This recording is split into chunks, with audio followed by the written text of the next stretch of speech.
আসসালামু আলাইকুম সুপ্রিয় দেশবাসী। আমি প্রত্যাশা করি আল্লাহর মতে আপনারা ভালোই আছেন। আপনারা ভালো থাকুন, আমার শুভকামনা রইল।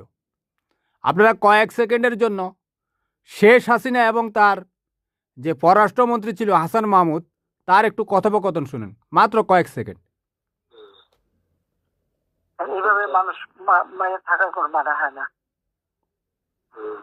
এমার্জেন্সি দিয়ে লাভ হবে কি? ওই তোমার যেটুকু রোল ওইটুকুই তো, এর বেশি হয় না। বুঝতে পেরেছেন? অর্থাৎ সে যে বলছিল এভাবে মানুষ মেরে থাকার কোনো মানে হয় না, তার অর্থটা কি? এটার কিন্তু গভীর অন্তর্নিহিত একটা তাৎপর্য রয়েছে।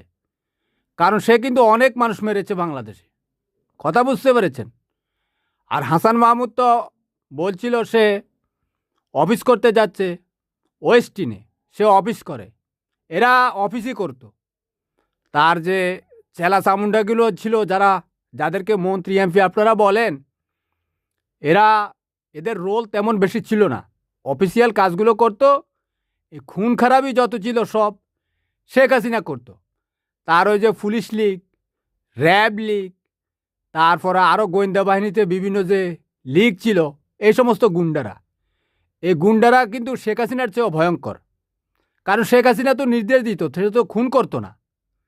শেখ হাসিনা কি কাউকে শুধু ওই যে বজলুর রশিদকে জবাই করেছিল, ওই তার বাবার যে 5 আগস্ট, 15 আগস্ট, দুঃখিত, 5 আগস্ট তো আমাদের স্বাধীনতা দিবস, 15 আগস্ট যে তার বাবাকে জয় বাংলা করেছিল, সে হত্যা মামলার আসামি ছিল মেজর বজলুর রশিদ, তাকে জবাই করেছিল।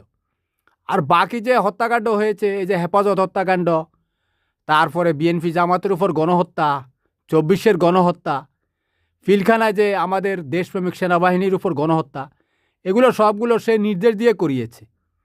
এখন প্রশ্নটা হচ্ছে, এটা কি সে ফিল করে বলছে, অনুভব করে বলছে, অনুভূতি দেখে বলছে? না, সে তার চেলা চামুন্ডাদেরকে এই সমস্ত কথা বলছে এই কারণে যে তারা বাইরে গেলে এগুলো প্রচার করবে, তাদের নেত্রী মহান। বুঝতে পেরেছেন?